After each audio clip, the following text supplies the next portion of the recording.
بدو دستمال کاغذی ابریشمی دارم، دستمال سفره، دستمال غذا، دستمال دماغ. بدو که حراجش کردم.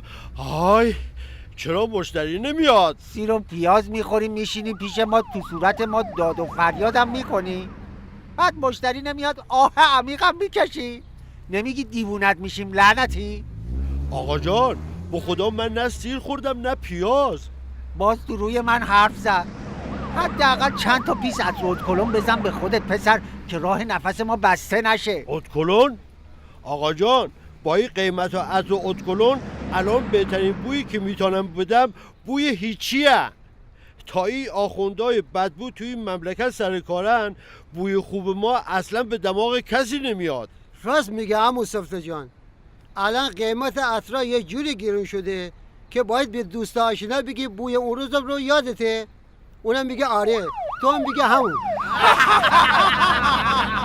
یما چرا اینقدر ماشین آمبولانس میاد میره؟ داره میره مدرسه های دخترانه. باز این آخونده توی مدرسه های بچه ها گاز زدن. خدا ازشون نگذره.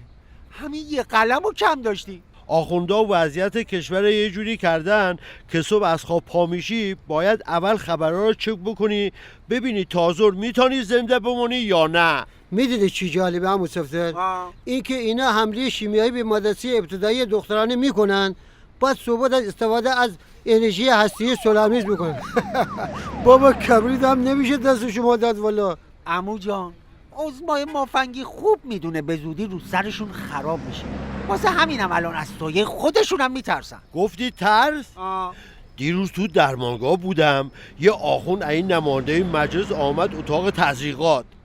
به تزریقاتچی گفت 2 تا آمپول دارم اینا رو بزن ولی خداییش انتقام مشکلات کشور رو از من نگیری ها. بعد چی شد؟ هیچی، طرفم نامردی نکرد، یه جوری آمبوله رو براش زد. وقتی با آمبولانس بردنش آمبوله هنوز بشش آویزان بود.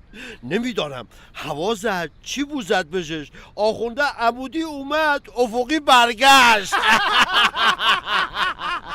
تازه باید برم خدا را شکر کنم مردم و بخشنده‌ای داریم، چون خشمی که تو این مردم جمع شده این بار جوری منفجر میشه که دیگه هیچی ازشون باقی نمیمونه. این خط اینم نشون. خسرو پسر اگه بخوای همینطوری به حرف زدن ادامه بدی همین دستمالا رو دستمون باد میکنه، هم پول شام امشب در نمیاد.